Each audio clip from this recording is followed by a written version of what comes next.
சென்னை வேளச்சேரியில் இருக்கக்கூடிய HDF வங்கியில் 1 kilo தங்கத்தை விட்டு சென்ற நபரால் பரபரப்பு ஏற்பட்டு இருக்கிறது. விவரங்களோடு இணைகிறார் செய்தியாளர் சாலமன். சாலமன், வணக்கம். விவரங்களை பதிவு பண்ணலாம் சாலமன். வேளச்சேரி பகுதியில அமைந்திருக்கிறது HDFC வங்கி. இந்த வங்கியில கடந்த 5ஆம் தேதி ஒரு பர்தா அணிந்து வந்த நபர் ஒருவர் லாக்கர்ல இருந்த 1 கிலோ தங்க நகைகளை அவர் எடுத்ததாக கூறப்படுகிறது. அதன் பின்னர் அவர் அந்த தங்க நகையை அப்படியே விட்டு சென்றிருக்கிறார். இதனால அங்க இருக்கக்கூடிய வங்கி ஊழியர்கள் இந்த 1 கிலோ தங்க நகையை பார்த்தவுடன் அதிர்ச்சி அடைந்து இவர் யாருடையது என சிசிடிவி காட்சியில பார்த்தபோது ஒரு பர்தா அணிந்து வந்த ஒருவர் இந்த நகையை விட்டு சென்றிருப்பது தெரிய வந்திருக்கிறது.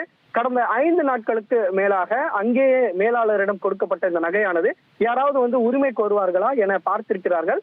ஆனால் யாருமே வராததால தற்போது வங்கி சார்பில் அதனை காவல் நிலையத்திற்கு இது தொடர்பாக தகவல் தெரிவித்திருக்கிறார்கள்.